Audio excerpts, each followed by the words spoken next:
What's going on, Real Reds Talk? People, community, how are we all doing? Happy Friday night. I hope you all haven't worked too hard. Welcome to Friday night show. We've got quite a few things to get into today. Quite a busy day doing. I hope you checked the preview out already. Make sure you go check that out if you haven't seen it for the Nottingham Forest game tomorrow. We'll of course be live for that. We've got another members video dropping with Garnacho and Ronaldo. That's going to be interesting. And we've got a Friday night live. So we have got you absolutely covered from head to toe with content. Now, today's focus predominantly is going to be on Andre Onana. He's obviously going off to AFCON. What that means for Bayindir. I want to really get into a deep discussion about that because I think that's very interesting in the next couple of weeks.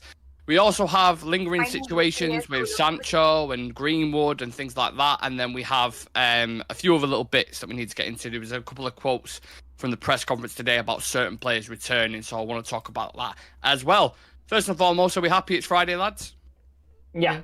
I'm a bit disappointed there's no football on because there's been football on like every single night since Christmas. So I was like, there's no game tonight. Shite. Yeah, that's one thing you love about it. Like December, January period, there is always games on like Tuesday nights, fucking Wednesday mornings. Like it is crazy. And the games recently, the actual quality of them have been really, really good. Yeah. Like the City and Everton game, the Brighton and Tottenham game as well was fucking really, really good. So yeah, it's been exciting in terms of performances on the pitch and stuff. Let's hope that continues with Manchester United tomorrow, which could be Andre Onana's last game, not ever. He's not really the club, but his last game because he is going off to AFCON. I think we've all kind of agreed in unison that Onana's not had the glitteriest of starts to his career at the moment. And Ten Hag got asked about this today in the press conference, not about his performance, but he said if he could be available for the tie against Wigan in the FA Cup. He says, we're talking, we have good relationships with all the federations. And I think just from a little quick thing here, AFCON's on for about a month, right? That's correct. Yeah, it depends how far they go. Yeah. So 2 questions with that in mind, and anyone can kind of jump in on this. One, would you start Bayindir against Wigan if that is the case? And 2, is there a real chance that Andre Onana could lose his spot as the goalkeeper, number 1? Sorry, Trace, you go. Yeah. I don't think he loses his spot because up until now, since the start of the season, Ten Hag has backed him every single time. Whether it is with the case of the Champions League and even the Premier League, he's had some very shaky, performances. But he hasn't picked Bayindir ever. Like there have been moments where he actually could pick him, but he hasn't. So I think Bayindir will play against Wigan because I think he will go for the AFCON, and I don't think that Cameroon are a sort of nation who would take a sort of a decision of when it comes to player availability quite lightly. So I think that we will be seeing Bayindir against Wigan, but I think that the moment he comes back, he takes his spot back. The only thing I think that could happen is Bayindir has a very good outing, and then people actually start to question that. Should he be given more of an opportunity if I have to compare it to Onana? Because up until now, Onana has not, considering the price tag which with which he came in, and I would say with the hype he came in with as well, because a lot of people expected something a lot different from Onana. I think there are parts to his game which are not completely his fault because of the players that we've got available right now, but there are major parts of his game that are right now not going at all in his favor. Yeah, 100%. And like Trez mentioned there, Sam, it's hard for us to kind of develop an opinion on someone like a Bayindir because we just simply haven't seen him at all. I've heard good reports about him. You've heard, a couple of things in training or whatever, but is that his moment? Is that probably the only window he's going to get under Ten Hag, do you think? Yeah, because you would have thought, like, in a cup game, he might have got an opportunity or something like that. Like, I was thinking, who was it we played in the Carabao Cup before we got knocked out in Newcastle? Crystal Palace. Yeah, yes. I thought maybe maybe he gets a shot there, but he didn't. So, yeah, and you think if he's going to play, it's going to be Wigan because you don't want to chuck him in at Spurs, which is the game after, do you? Like, that's a hell of a game to throw him in. Yeah, fresh into game. it. Yeah. So you'd think Wigan is a perfect layup for him. Team that's a little less sort of competitive, a little less quality-wise. He can get his hands ready and he get used to the team, his defenders, etc. So you think that would be, all right, this is the perfect game to chuck him in. But I saw a story today about Onana's trying to delay his leaving from Manchester to go to AFCON. I'm not sure where AFCON is being held this year. I'm not sure which country it's Let me double check that for you, but continue. But they're supposed to play in Saudi Arabia, I think, the week of the FA Cup game against Guinea, I think. So he's supposed to go out for that as a warm-up game, and then he's going to go on to AFCON. But I hear he's trying to delay it. He wants to waste as little time as possible out there. He wants to spend as much time at Manchester United as he can, which throws a bit of a spanner in the works. He's like, if he's trying to stay for the Wigan game, which in one point is like it's quite admirable that he's like, I want to stay, I want to play as much as possible. But on the other side, it's like, how would you feel if you're like the Cameroonian coach or the Cameroonian teammate? It's just like you've been called up and you're not fully committed. Like you're more got an eye on your club and stuff like that. It's just like that. But like I think if Bayindir is going to play, he has to play Wigan. Like I don't want him to be chucked in at Spurs. Like I mean, I don't. It's not that's not the environment you should be throwing him in. I think Wigan's the perfect one. And whether he can take his spot, it depends how well he performs. Like if he keeps clean sheets, makes some great saves, and we win a bunch of games, on paper you'd say he gets to keep his spot because he's not done anything wrong. But like Shreya said, I believe that once or whenever it is that Onana comes back, he just goes straight back in. So yeah.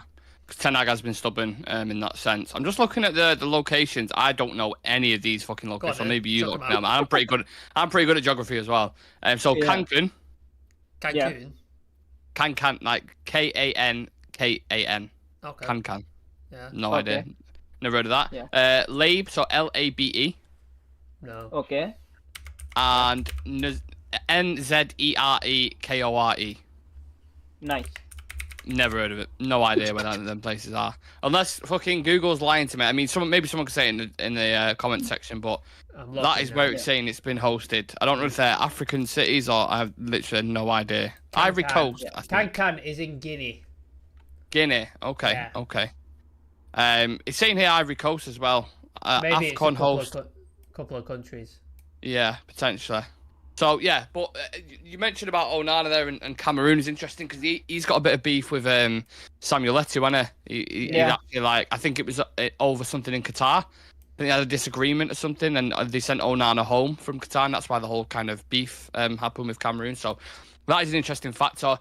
You'd be worried, wouldn't you, Shreyas, if you was Onana going away and you're kind of watching on your phone there, you're waiting for a game, but you're half watching on your phone to see if Bayindir's having a decent performance. Do you think there is any realistic possibility at all Bayindir shows up, let's say, and starts to take that first spot?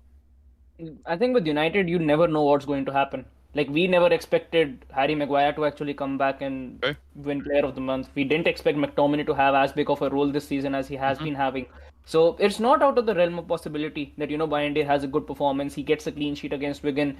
Then he's, given an opportunity against Spurs. And I think that one thing about Bayindir is, from what I've heard, he actually did come in with, a lot of positive reviews from where he's come in.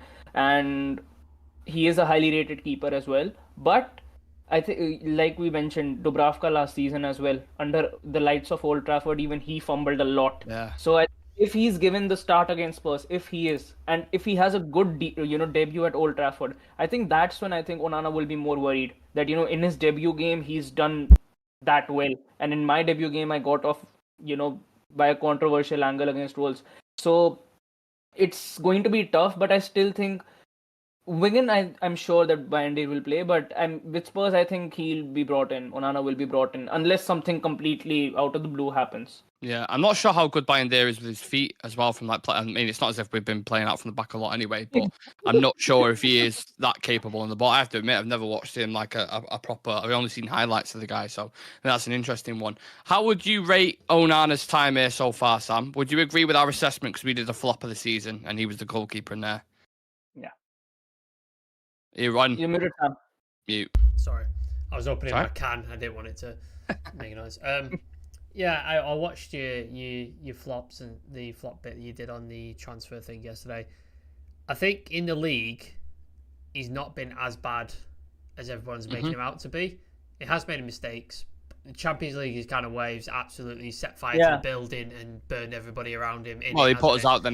Yeah. If Colin Spade is Yeah, he put us out. Like, he's absolutely shit the bed in the Champions League, for lack of a better term. So I think that has to be taken into account. Like, I don't know what's gone on there, why in the Champions League he's just crumbled at every opportunity. Like, I think every game he's made, apart from the Copenhagen one where he saved a penalty, every game he made a mistake, didn't he? I'm pretty sure. Yeah. So pretty much. That's not the best record. In the league, I think he's been all right. I think he's made really important saves, and I think he's been decent. I think he could definitely do better. There's question marks on the Aston Villa free kick on there. I think there's definitely a question mark there. Like, is he in the right position? Should he come off his line? There's definitely question marks there. So he's not filled me with confidence. Let's put it that way. He's not put it. It's not like watching prime Schmeichel or prime Van der Sar, like, or anything like that.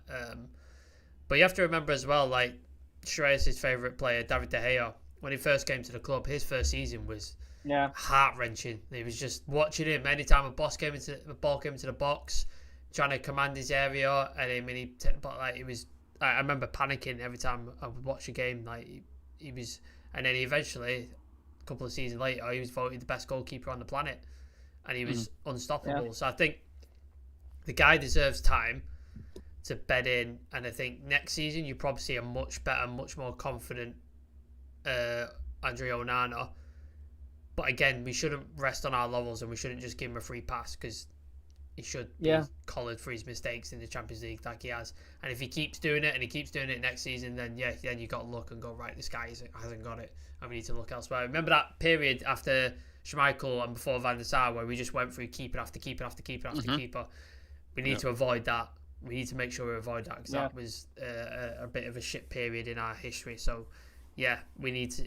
I'd give him opportunities, and I'd give him the chance. But if Bayindir comes in and absolutely smashes it, then Bayindir should keep the spot. Much like when Dean Henderson came in when De Gea was injured, he did well, and he kept David De Gea out for a little bit. So I think it should be the same.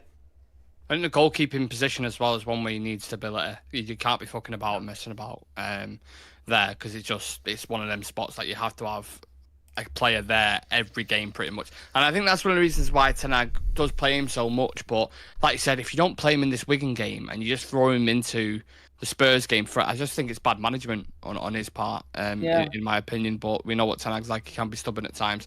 I think January, Shreyas, is going to be a bit of a mixed month in it, because you've got Onana leaving to go to AFCON, then you've got the window that opens. There's still a lot of bits going on with Ineos. Amrabat going off. I think I'm not sure what's going on with Hannibal as well. I think he might be going out on loan somewhere. He's not going to AFCON. He's not going to. Yeah, he's not going to AFCON. Yeah, so he'll be going out on, which is surprising to me, because he plays quite a lot for Tunisia, doesn't he? Yeah. From what I've seen. He plays in the World Cup as well. Yeah, very strange. Ahmad not going. That's another interesting one. Yeah. I don't know. He's only just come back from injury, so I doubt it. I don't think he will. I'd be perfect. I'd be such like you, wouldn't it? He's finally back from injury, and then he goes off to AFCON. Nah, fuck that shit. Fuck that shit. Keep him in the team. Send Anthony in disguise or something. Send him to go. Maybe he'll get a couple of goals. But I can't remember where we are. Yeah, but January in general is going to be a bit of a mad month. Ten Hag spoke today, Shreyas, about certain players that are coming back. So he said we're expecting Mason Mount, Casemiro, Lisandro Martinez, and Malacio and Harry Maguire as well mid-January. One, how much of a bonus is that? Because we've missed quite a lot of them players. And what are you expecting individually from each player when they come back? Like, where do you think the head's going to be at? Do you expect Lisandro to hit the ground running? Just talk to me a little bit about that. I think it's going to be a major boost, because you could argue like all 5 of these players are basically first team players now. If you look into, the way they, have been playing for us, especially Maguire as well. When he went off, he was arguably one of our most important defenders when he got injured. Play with a month. Yeah. So, and except that, Lisandro Martinez, we all know that, when he started the season, he was not fully fit. Like, you could see that he was not fully fit. And when it comes to Casemiro, I think that the moment actually Casemiro walks into this team, our midfield becomes a lot more better, because Menu will have a perfect partner beside him. Someone who's got the legs. You think he'll play him alongside Menu, though? I think he will. I don't know if he will. I think he will. I think there will be a lot of shuffling with Eriksen, but I think Casemiro will get his spot back eventually. Lisandro Martinez, I think he'll come back with a bang. I think he'll be back. We know it will take him a couple of games, but I think he'll be back. And I'm happy with Mason Mount as well because I really want him to actually, start getting a run of games together. Where does he play though? That's the question. Because if you're going to play midfield. Mainu and Casemiro, and then Bruno has to be in the midfield as well, where's he going to go? You never know with Ten Hag.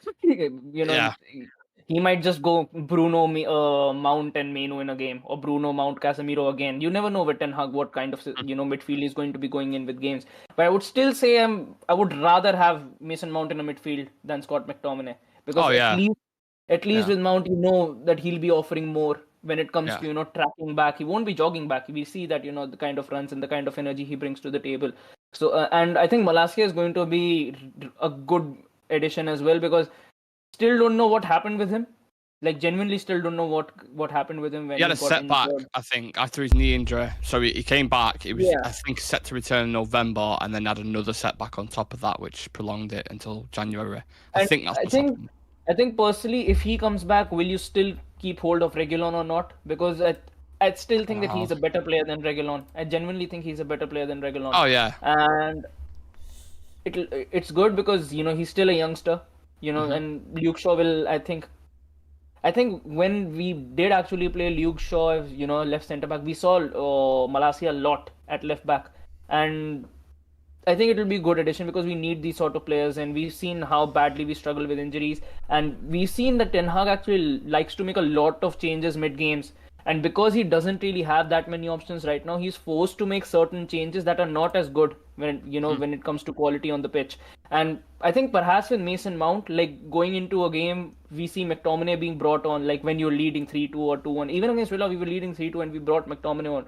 I think I would rather have Mount on in that sort of situation rather than bringing on McTominay.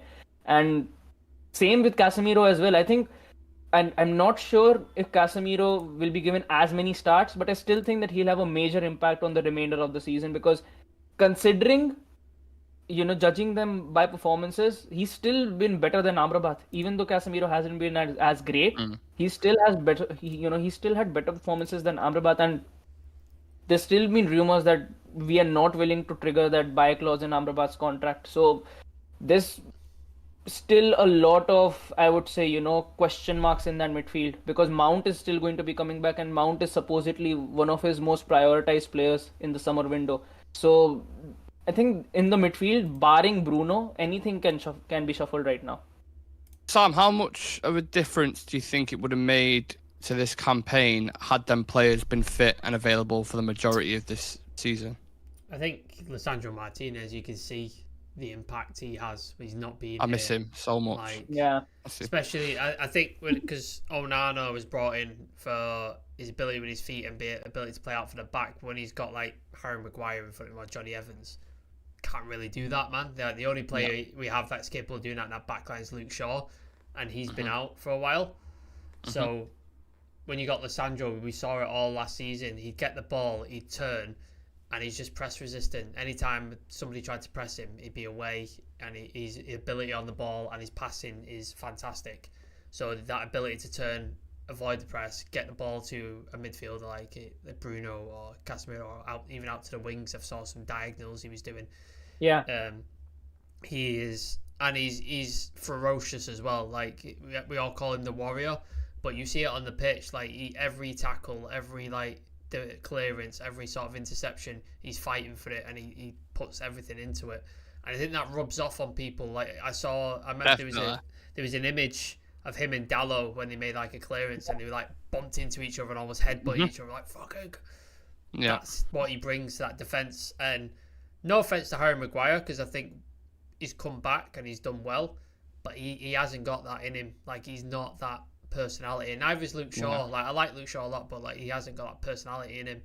So I think he brings that, and I think Varane's a little bit different. He is a leader, but he's more of a stoic type silent assassin kind of guy. He's proper on the level. He's not emotional, whereas I think Lisandro brings that. I think he is integral to us being better, and I cannot wait. I need to see him back, and I don't know if anybody's seen the interview he's done. Fantastic. Go watch it. If you like him, go watch it. You'll fall in love with the dude because he's I fucking love it. I love the guy. So I think he's really, really important to come back. I think Casemiro coming back is a bit of a question mark because he started off the season and he hasn't been great. We've got. Is that the system though, or is that Casemiro? Possibly. Because like you said, last season, Casemiro, Eriksen, Bruno as a midfield. It works. Yeah, fantastic. Absolutely fantastic. And now you've got the addition of Kobe as well. So that sort of puts it's like, oh, could you do Casemiro, Kobe Manu, and Bruno? Could you do that? Like, so there's some interesting questions there. Yeah. So he'll be interesting to see what happens when he comes back. Last season, obviously, he was absolutely phenomenal. Like, he was fantastic last season. This season hasn't been so great, but again, like you said, it could be the system. He's been left exposed because Mount in the beginning it was Mount and Bruno just taking off up thing and leaving him by himself. So that it could be that. But yeah, Lissandro for me is the one that we need back, and we need him back as soon as possible because I think he's integral to the way we play. I think I will cry my eyes out if he comes back and has another setback because we missed him for God knows how long last season when he went down at Sevilla and you're like, fuck's sake. Then when he returns, you're like, finally. And then at the start of the season, I think we all recognised it just wasn't the same player. Something was off. Yeah. It didn't seem himself at all. Then we find out that his foot hadn't properly healed and it was still blah, blah, blah. He was playing with painkilling injections, wasn't it? Yeah. Just because he wanted to play. And I think that was which doesn't surprise you. It's probably a mistake, though. Like, this, I have a real problem with our medical department because they seem to be shit at their jobs. Oh, the fucking Why are you letting him play? Like, I admire his spirit and he wants to play no matter what. But why are you letting him play? You have to tell him though, innit? Like, you have to say, look, mate, it's got to heal. Like, if you play now through painkiller injections, you can get through this game or the next game, but then you're going to be out for longer if something happens. Especially when you're coming from a long-term injury. It's not that he was gone like just 2-3 games. He was gone for the back end of the entire. So like, medical department needs to be stronger. Like, no, you can't play until you're fully healed. Once you're fully healed, we'll get you back in and we'll see. Like, Mason Mount has been out for way longer than I expected him to be. Like, how long is it? What's happening there? It even goes back years. Like, this medical department, I remember Rashford playing with a broke back, basically, a fracture in his back. For an entire season. Martial played with a lot of injuries as well. Played through injuries through 2 seasons under Ollie. It's proper ridiculous. If you're going to do an investigation, Sir Jim Ratcliffe, I'm talking to you and Ineos, look into that. Yeah, I hope it's like top to bottom. Medical department, set piece coach needs an absolute fucking bollocking. Recruitment. Maybe we should do a video on the 50 things United need to change. What is Eric Ramsey's job? Honest to God, because we hired him and he was supposed to be like this is the guru for like set pieces. We're supposed to be the best. We haven't scored a set piece in God knows how long, and we concede every single time from one. There's a question. When was the last time? Well, I think Højlund's is technically from Bruno cross from set piece, but I mean in terms of first point of contact, when was the last time? Cannot remember. Forest, did you say? Yeah. I remember when Casemiro scored, Bruno did the interlink play for the second goal. Oh, when we won 3-2, you're on about? Yeah. This season? Yeah. Right, yeah, I do think I slightly remember that. But that was August, wasn't it? We played Forest? Yeah. So we're in nearly New Year now. So you know what I mean? What was that counter Adam had last year? Was it like 126 corners without a goal? Yeah. Or something ridiculous. Like, crazy. Yeah, definitely needs looking into for sure, along with a load of other things. Now, 2 players who aren't a part of the team for different reasons, of course, Sancho and Greenwood. I want to discuss these 2, and we'll start with Jadon Sancho because according to reports, we are struggling to find a buyer for Jadon Sancho. I mean, no shit. Are we really struggling to find a buyer for a player who's on 350k a week and hasn't played a wink of football for about 6 months? What a surprise. And who we bought for 70 million quid. What do we do with this situation, lads? How do you handle this as a manager, as a club? Like, what would you do with Jadon Sancho right now? I think what we could do is, once this new body actually comes in, even if you have to go, let him go on a loss. Like, even if you get like 25 or 30 million for him right now, I would still let go of him because... Really? Yeah, because I think having him stay here and getting 350k a week every single week without playing hurts us more rather than actually in the longer run, it hurts us more rather than making a loss of like a 40 or 45 million on him. And I still think it's bad energy to just have around the club. You got a player who's fallen out with the manager and he's there. like if he doesn't go in January, then he's going to be there for practically like 11 months. What is the need for actually having that sort of a player around? And I think with the new ownership that is being coming in, the minority ownership, I think for them to actually make like a positive impression, they should actually make a reasonable decision about it. Because I still think that with Sancho, I think the boat has sailed, and I would genuinely want him to move elsewhere and start his career fresh. I don't think that United is going. I don't see him actually. Even if Ten Hag is sacked, I don't see him coming back into this team. So even if it is, even if you are making a loss on him, I would still let go of him. We've got Superfly in the chat saying terminate his fucking contract. I think we know where he stands with it. Keep getting your comments, and I'm going to read quite a few of them out very, very short there in regards to this situation. Sancho and Greenwood. Sam, what are you doing if you're in power at the club? What decision would you make regarding this situation? There was a report one day, I think it was in The Athletic, of how Ineos are going to handle certain things, including how they might handle the Jadon Sancho situation. Apparently Sir Jim Ratcliffe is not afraid of just like Superfly said, terminating contracts and just cutting the losses on it in terms of like improving the team. Like I know Sir David Brailsford's interested in marginal gains. It's like if you can improve something by 1% and then you do something else by 1%, it all adds up. Like eventually it gets to the point. Like I know in the cycling team they said bringing their pillow from home to sleep on improves their sleep. What material the saddle was made out of on the bike, and like really sort of tiny stuff. You think that don't fucking matter, but if it matters 0.02%, and then the next thing matters 0.04%, eventually it's like 10%. So these are the kind of things I think to look at, and I think if they're putting money into this club and they're looking at it and go, right, it's going to cost us this much to just release him and get rid of him, or we can hang on to him and try and sell him, which if we do sell him, we're not getting much for him. And even if we do that, I imagine it's going to be a loan of some kind, and we'll probably end up paying, if not all his wages, quite a big portion of it. So any way you can look at it, it's going to cost us money. So like, do you just cut it off? And it's going to cost you money, but at least then it's done with, and you can just be like, right, we're done with that. We don't have to. He's not still at the club technically. We're not still paying his wages, right? Because we know what the Glazers would do. Like they're just going to kill Ball because it's a valuable asset, and they think in their heads they can sell it, but it's just not going to happen. So it's a tricky situation. Like, I wish Sancho would just apologise. Like, you don't even have to mean it. Just fucking stand up in front of the teammates. Sorry, boss. And it's like, I apologise, but you don't even have to mean it. Even if you still don't like the guy. It's actually ironic that they have one thing in common. It's both stubbornness. Yeah. Isn't it? Like, just you don't even have to mean it. Just say sorry. I apologise for what I said. And then earn your way back in the team. And then if you still don't like the guy, if you're playing in the team week in, week out, you'll get your move because somebody will come in for you. Like somebody will go, right, well, interesting.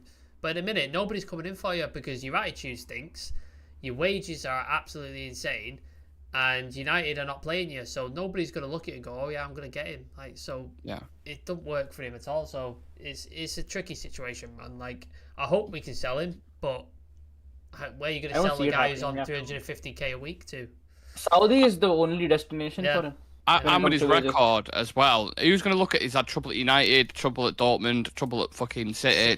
Who's going to look at that? I think that's worth the risk. And I think you're right. I think Saudi's the only one where they will take a player like that because of reputation and status and all that kind of stuff. But I also like what you said, Sam, as well about cutting it off, like cutting your losses, whatever you want to call it. I heard an analogy once. It was a massive thing that happened in America with floods, and there was a kid who got his foot caught in like a gutter or whatever it was, like a grid, and he had to cut his own leg off to survive. But they say you cut your losses. It's obviously will be a big loss, especially financially. But you cut off your losses, you survive, you stay afloat. And I think Sir Jim Ratcliffe and Ineos are going to do that with quite a few players at United, in my opinion. I think they're going to look at some of the ones on big wages. Martial's definitely one of them. I think even Casemiro, Varane, these kind of guys, I do think they will try to take that wage bill down. And with some of the experienced players as well. I'm just looking at Jadon Sancho's contract. So it expires in 2026. But I think that is an option for a further year. So even that way is 2025. Even if that's where, it's still 2025. Yeah. So you still got a little bit of security there, but that's only going to go on for so long, innit? in that regard.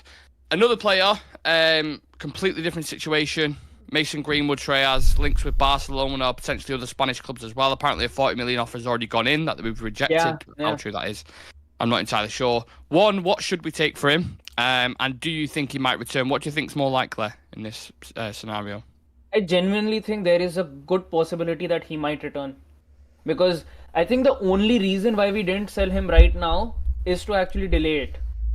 Because if we are as strong in our stance when it comes to Greenwood not making it back to the team, why didn't we just, sell him to Getafe? Why was it just a loan move? Because not that we weren't getting offers for Greenwood in the summer when we hadn't made a decision on him. Juventus were interested, a lot of clubs were interested in getting Greenwood in, and they chose to, send him out on loan. And I think the reason they chose to, sell him out on loan was because they wanted to see, does he still have that level in him? And he's gone to Getafe. He's done really well. He's been playing quite well against the biggest teams as well. And I think they also knew that it has never been a question about Greenwood's ability. Like, we all know that when it came to ability, he's a very, very, he's a fantastic talent. But for what he did, and what, with how United dealt with it in the ultimate picture as well, it was very, very disgusting. So I think they just wanted to delay it. I genuinely think they wanted to delay it. And there is going to be a thing that, imagine, when the season ends, he is going to come back to United, and he comes back with like a 20 goal and assist or 25 goal and assist season. There will be a majority or a very good sizable portion of the fan base which will say, don't sell him. I think it's already swinging that way, to be honest with you, from what I've seen online. I think with what happened with Anthony, a lot of people are actually switching their direction on this decision. And I still think, in a way, if I would still sell him. And I think, in a way, because he's gone out on loan, he's in a way just, like driving his value up with the kind of performances he's putting in. Like, maybe if we would have sold him in this window, we would have gotten like 20-25 million at max. Yeah. But maybe now that he's playing at Getafe, he has an incredible season there. Barca are interested, Madrid are interested, Juventus are interested, a lot of clubs are interested in him. Maybe we are able to get good like 50, 55 or 60 million for him. And because he's a homegrown talent, it will help us a lot in FFP as well. But I think that there is going to be a major reluctance in actually selling him, because once again, he is a British player as well, and Sir Jim Ratcliffe wants to bring that British identity to Manchester United. So I think there is a good possibility that we might be seeing Greenwood back in United. I was just about to say that to Sam then, the fact that this kind of, I don't know what kind of policy you want to call it, but this more English players in, do you think that's going to be a contributing factor to this? I don't see him coming back, personally. Like, oh wow, that does surprise. I thought you'd. Yeah. I don't. The can of worms that it opens if Sir Jim Ratcliffe decides to do this, like, is there? Like, he's just asking for scrutiny, and he's already going to be being looked at right now. Like, the amount of scrutiny he's under right now of what we do United, the people he lets go. I know John Murtaugh's on his way out. I know Richard Arnold. Is he gone already, or is it? Richard Arnold's gone. Yeah, Richard Arnold's gone. He's gone, and then you might see people like Darren Fletcher, etc., go, and then you see people like John Claude Blanc, maybe Paul Mitchell, Dan Ashworth, like, who knows. So there's going to be a lot of scrutiny on that, and then obviously it's probably too late for the January transfer window, I think, for him to do anything, because I know it needs to be ratified and like sort of approved and stuff. But the summer window, there's going to be a lot of scrutiny on him and his team and how they handle recruitment, because for the last 13 years we've just meandered from window to window and kind of just done last minute deals and panic deals and wrong players for the team and overpaid for under sort of average players and all this sort of stuff. So he gets a clean slate in the summer, and if he does the decision like brings back Greenwood, there's going to be a lot of scrutiny and a lot of blowback from the fans. Like, you saw the way Richard Arnold handled it, or didn't handle it, as it turned out to be. You saw the amount of scrutiny he got and the amount of kick-off that he got. I think he'll get the same amount, and I don't think he wants to do that. I don't think he wants to ingratiate himself with the fans. Fans have already got a problem with him because he's done a deal with the devil, aka the Glazers. So they've already got a problem with him. If he wants to bring further scrutiny on himself, bring Greenwood back. But in my opinion, I think they'll either look to shift him through either a sale or maybe like another loan and hope and just sort of kick the can down the road for a little bit. But I think they'd love to sort of get him sold because I don't think they could release him from his contract because I think that would constitute. And they'd lose money. They're not going to fucking. They're never going to do that. I think anyway. it'd constitute wrongful dismissal, wouldn't it? Because he's not technically broken the rules like Sancho has. He's not technically done anything illegal because he's not been convicted of it, even though we all heard what we heard. Yeah. So, yeah, I don't see him doing it. Stranger things have happened, and never say never, but I just don't see him doing that. Like, I don't think he wants the scrutiny. No, it's I think the best solution for me personally was him continue to score, get assists, drive that value up, and if you can get 50 million, that equally would be as good for FFP. Let him stay in Spain, whatever it is he wants to do, and then promote an Ahmad or Pellistri, whatever it is you want to do, or go buy someone else if you're not 100% sold on them. Right, a few things I want to do before we get into the last quick bit. I just want to read out some comments. I also want to mention the Sunday League members video because we gifted some memberships out, so I don't know who's in the chat, if there is people in there. Make sure you go check that out. That is for you, you guys specific, exclusive content. And there's another video dropping tomorrow as well because we said we'd make up for the members videos that we missed over the past couple of weeks due to Christmas, etc. So there's another one dropping either tonight or tomorrow. Ronaldo and Garnacho, the early days and a comparison, and that's a really interesting one. So make sure you check that out as well. We also got the Nottingham Forest preview that we dropped today around 1 o'clock. I think Sam dropped the link for that in the comment section before, so please do check that out. It's pinned at the top of the chat. Yeah, and get yourselves ready for the game because, of course, we do play them tomorrow. And then I'll read out some comments. So, Anonymous Mango, legend, saying Bayindir, Wan-Bissaka, Cambuala, Martinez, Shaw, Mainu, Mount, Garnacho, Bruno, Rashford, Højlund. I'm taking that as they're the players he would probably keep and build around. We've got, I would try and remove Sancho from the club, but no one looks to be that interested in him. Turns out being a bad apple can ruin your career. Ineos are not selling the player. I've already read that terminate the fucking contract bit. David Pearson says, I love the poll. Anything with Onana in is an easy response. Floppy hands should be no way near the first team. I'm amazed he didn't drop the pen signing the contract. Wow. Jesus That's strong. Yeah. Very strong. David's obviously not a fan of Andre Onana. Vincent Bullock's in the chat. I've seen Vince for a while. I hope you're good, Vince. Hope you're doing well. Big up to yourself. Manu Tata, talking to Lucky Singh. Lucky Singh said he wants Qatar. And then the Bounce Off the Ropes podcast says, big up, lads. Great show. Thank you very much for that, sir. Now, the last thing I wanted to do, interactive. Again, people in the chat can get involved with this if they would like. I want you to tell me the career path of each player who played in our last game. So if you think of our starting 11, Onana, Wan-Bissaka, Varane, Evans, Dalot, Kobe Mainu, Fernandes, Eriksson, Garnacho, Højlund, and Rashford, yeah? So I'm going to start with Onana. Journey for clubs. Who's he played for? He started at Ajax. PSG. Did he start at PSG?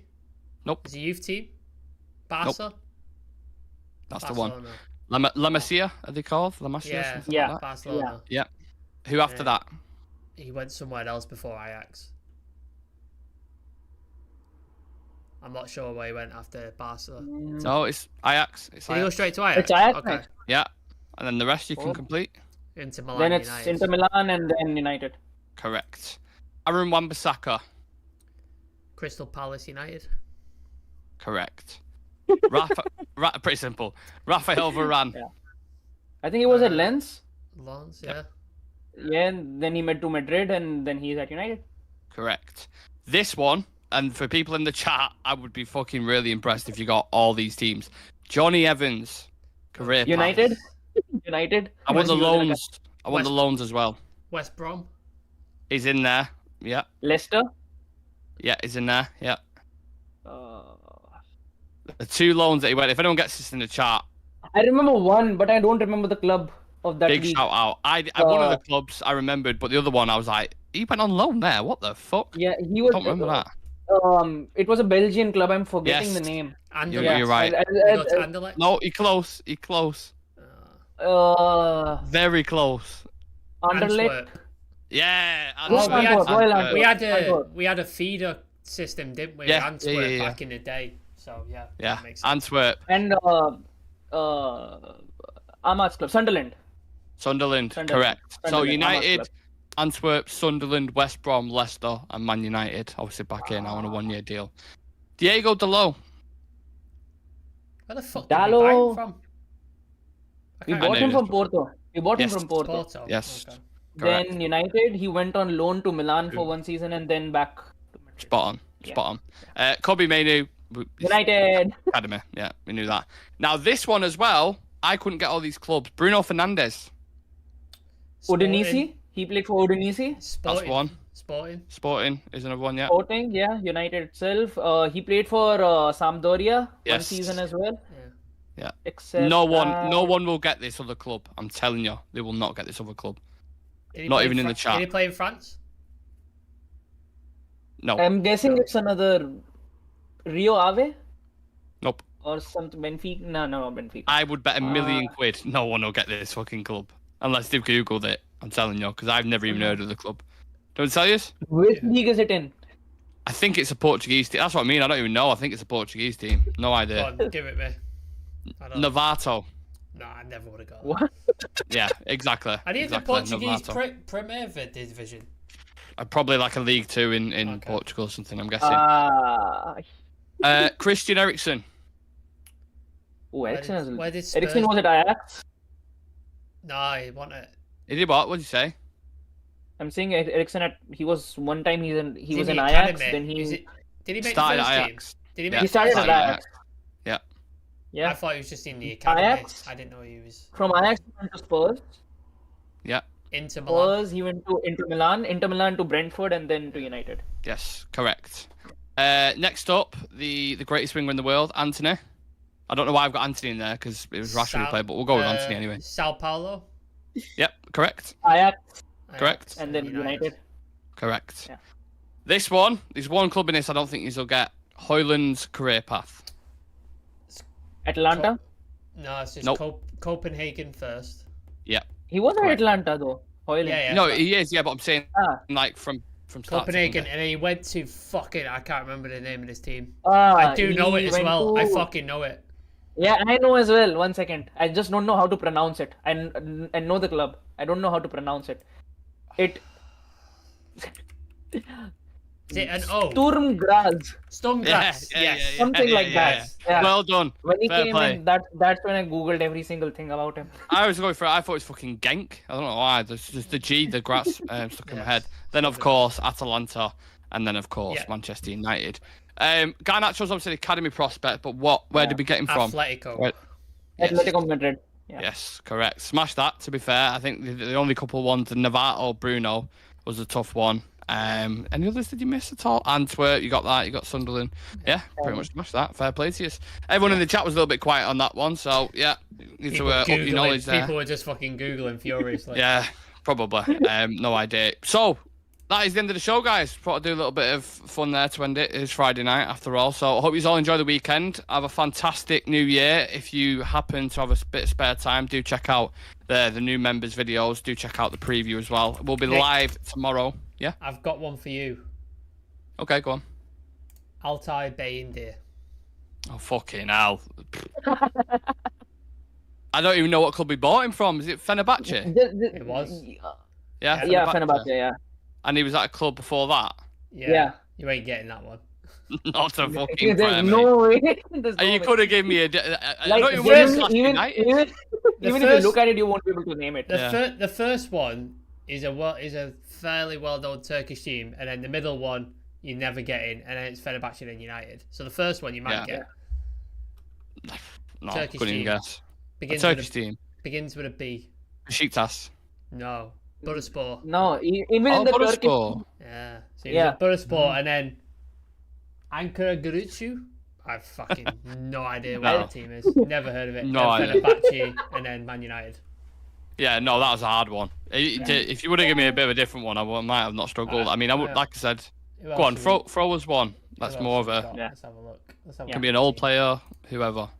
Manchester United. Let's have a look. I'll test me knowledge. Casemiro. Nah, that's too easy. Victor Lindelof. Lindelof. Benfica. Lindelof, Benfica. Yeah, but he was somewhere before. Yeah.